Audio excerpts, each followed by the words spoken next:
Rishikesh Advanced Pain Clinic, Noppimayam Surgery Duram. For appointments 9155515563.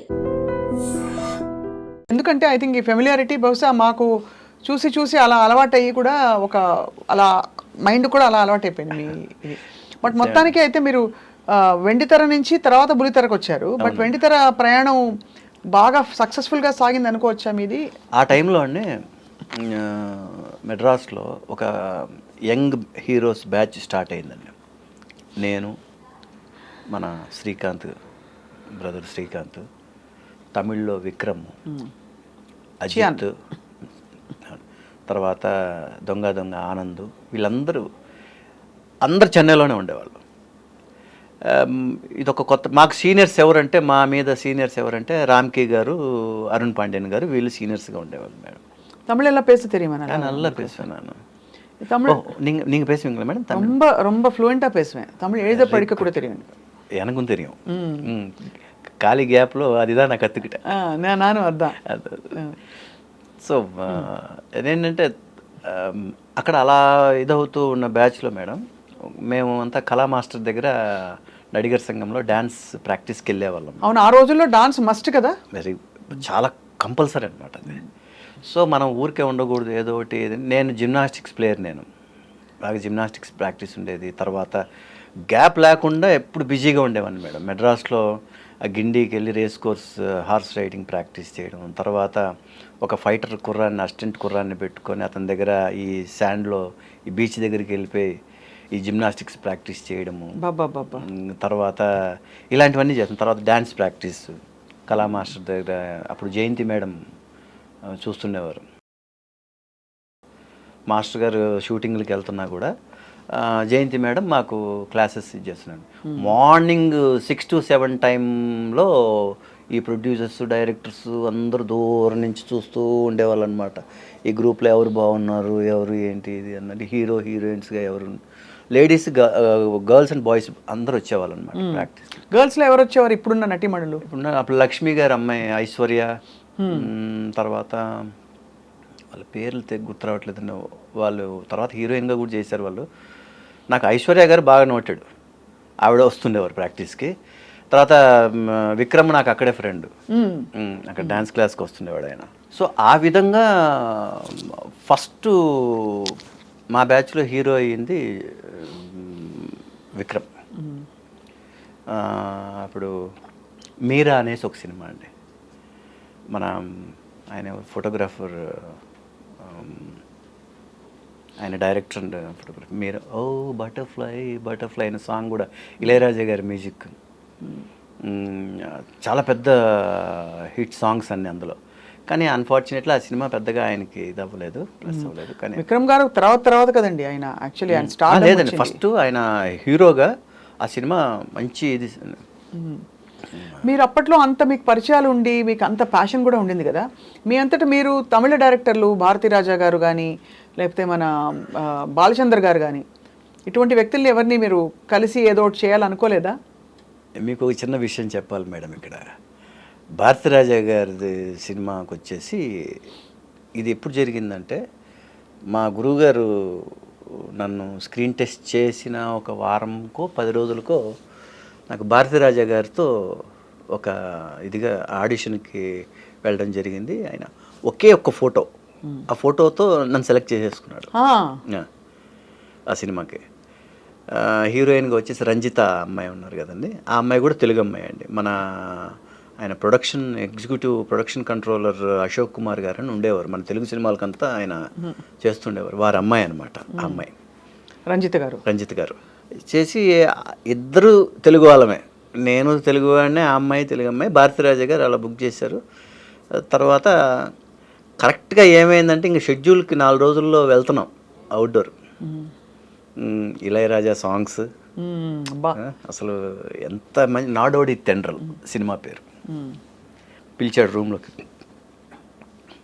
Health జాగ్రత్తగా చూసుకో, ఆయన base voice ఆయన, எல்லாம் ஹெல்த் எல்லாம் கரெக்டாக பார்த்துக்கோங்க, நல்லா தூங்குங்க, ஃபேஸ் எல்லாம் ஃப்ரெஷ்ஷாக இருக்கணும், 4 நாள் அவுட்டோர் போயிட்டுருக்கணும், நம்ம வந்து வேறு எங்கேயும் கமிட் అవ్వలే, எல்லாம் కరెక్ట్గా பார்த்துக்கோங்க. ఇది చెప్తున్నా, నోరు మూసుకొని ఉండొచ్చు కదా నేను. అలాగే సార్ ఎక్కడ కమిట్ అవ్వలేదు సార్. తెలుగులో ఆయన స్క్రీన్ టెస్ట్ చేశారు తప్ప వేరే ఎక్కడ, తమిళ్లో మీరే సార్, ఇంకెక్కడ కమిట్ అవ్వలేదు సార్ అన్నాను.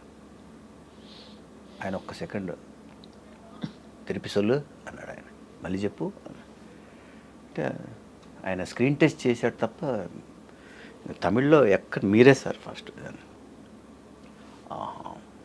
సరే కొంచెం నేను வெளியில் உட்கார் நான் கூப்பிடுறேன். అమ్మ బాబోయ్, ఇంకా 4 రోజుల్లో అండి మేము వెళ్తున్నాం. మేము ఎందుకంత ఆయనకి నచ్చలేదా?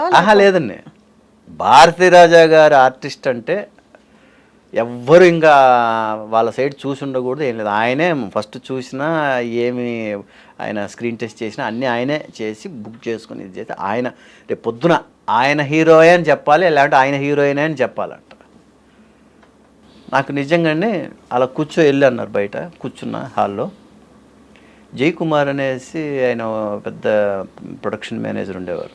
ఆయన దగ్గర పర్మనెంట్గా ఆయన దగ్గరే ఉంటారు, అన్ని సినిమాలకు ఆయన చూసుకుంటారు. వైట్ అండ్ వైట్ అలా ఉంటాడు ఆయన, ధోతి కట్టుకొని పైన వైట్ షర్ట్ వేసుకుని వచ్చాడు. ఇలా సోఫాలో కూర్చొని ఉన్నాడండి, ఇలా ఉన్నాడు. నా ఫేస్ మీద ఆయన ఫేస్ ఉంది.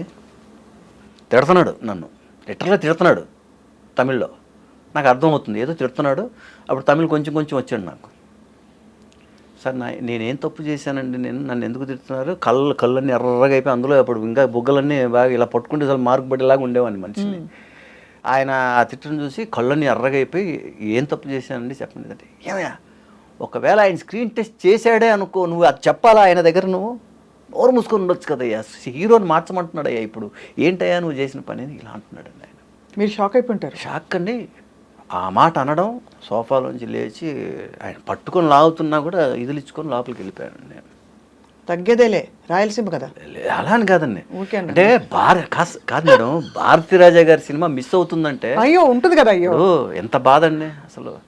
వెళ్ళి సార్ నేను అబద్ధం చెప్పకూడదని నిజం చెప్పాను సార్, అంతే తప్ప అందులో ఆయన స్క్రీన్ టెస్ట్ చేశారు సార్ తమిళ్లో, ఇంకా మీరే ఇది సార్, ఇది కూడా జరిగింది 1 వీక్ ముందు సార్, అంతే తప్ప నేను ఎక్కడ కమిట్ అవ్వలేదు, కెమెరా ముందుకే వెళ్ళలేదు సార్. నేను మీరే అవుతారు సార్, నేను మీ హీరో అంటే నాకు లైఫ్ వస్తుంది సార్ నాకు.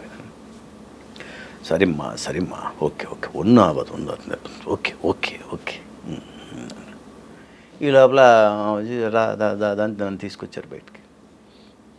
రోజు పొద్దున్నే 7:30-8కి వెళ్ళి కూర్చుంటాను మేడం. నా కళ్ళ ముందే సారు అలా కారు దిగి ఆఫీస్ రూమ్లోకి అలా వెళ్ళిపోతూ ఉంటారు, లేచి నిలబడుతుంటాను 9-9:30కి అలాగే సార్. మళ్ళీ ఈవినింగ్ 5 o'clock ఆయన వెళ్ళేటప్పుడు మళ్ళీ ఇలాగ 1 వీక్. ఒకరోజు నా కళ్ళ ముందే ఒక బొకేతో అలా గురువుగారి దగ్గరికి కార్తీక్ వచ్చాడు. వచ్చి లోపలికి వెళ్ళాడు. ఒక 20 minutes 25 days డేట్లు రాసి ఇచ్చేసి ఆయన వెళ్ళిపోయాడు. ఈ సినిమాకి నాడోడి తండ్రులు. గుండెలా జారిపోయిందా? ఇంకా కార్తీక్ వచ్చి వెళ్ళిపోయిన తర్వాత ఇంకా నేను ఇంకా అర్థమైపోయింది. కానీ లాస్ట్లో ఆయన ఒక మాట అన్నాడు భారతీరాజా గారు, ఇది మిస్ ఆయిడ్చి అని ఒన్ను ననికాదు ఇంక నేను అడిగినా నల్ల వరుగని. பட் இதில் பண்ணுறதெல்லாம் பண்ணிட்டு இந்த அளவுக்கு అది ఈగోవా ఎన్నాను పురియవే మాటంకది. అదే ఆయనకి సెంటిమెంట్ అంట మేడం. మనం సెంటిమెంట్ అంటే ఇప్పుడు ఏదో పోనీ మీరు నటించేశారంటే అది వేరు, కానీ అంటే ఒక ఆర్టిస్ట్గా మీ స్ట్రగ్లింగ్ డే, మీ బిగినింగ్ డే బాధాకరం. మొన్న కూడా మేడం, నేను మొన్న ఒక తమిళ షూటింగ్ చేసేటప్పుడు మొన్న కలిసినప్పుడు పాపం వయసు అలా ఉన్నాడు ఆయన. ఏదో తమిళ షూటింగ్ చేస్తున్నాడు ఆయన, సినిమా ఫాదర్ రోల్ ఏదో చేస్తున్నాడు మేడం. అందులో వెళ్ళి సార్ గుర్తున్నానా సార్ నేను, ఇది ఎప్పుడు జరిగింది మేడం? 1990 ఫిబ్రవరి మార్చి ఆ టైంలో మేడం ఇది జరిగింది, ఈ ఇన్సిడెంట్ జరిగింది, నాడోడి తండ్రుల మ్యాటర్. సో గుర్తుందా మేడం అంటే జ్ఞాపకం తెచ్చే. కానీ సార్ మీ ఆశీర్వాదంతో ఆర్టిస్ట్గా ఇంకా అలా చేసుకుంటూనే ఉన్నాను సార్ నేను. ఏదన్నా గాడ్ బ్లెస్ యూ అలా కలిసేసి మళ్ళీ వచ్చేసాను. ఆ సినిమా రిలీజ్ అయిన తర్వాత నేను మెడ్రాస్లో మౌంట్ రోడ్లో సత్యం థియేటర్లో చూసేటప్పుడు ఆ సినిమా ఆ సినిమా చూసినంతసేపు ఏడుస్తూనే చూశాను మేడం నేను. కళ్ళల్లో అలా నీళ్ళ, ఒక్కొక్క పాట ఇళయరాజా గారి మ్యూజిక్, అందులో ఆ పాటలు, అందులో ఈ gold Smith character hero character అనమాట, కార్తిక్ చేశాడు అది. అందులో ఒక బ్రిటిష్ లేడీ కూడా ఉంటుంది, ఇంకొక సెకండ్ హీరోయిన్ కానీ అనమాట. అంత మంచి సినిమా అది. పెద్దగా ఆడలేదు అప్పట్లో ఆ సినిమా, నాడోడి తెండ్రల్ సినిమా. బట్ హీరోగా నాకు భారతీరాజా హీరో అంటే ఎంత భారతీరాజా హీరో, నాడోడి తెండ్రల్ అలా ఇమేజ్ వచ్చేసిండేది నాకు. అప్పుడు ఈ తెలుగులో చిరంజీవి గారు లాగా ఉన్నారు ఇవన్నీ నాకు, అవన్నీ దాటేసి ఉండేవాడిని మేడం నేను. అవన్నీ అవి కాకోకుండా ఇంకో లైన్లో వెళ్ళిపోయి ఉండేవాడిని.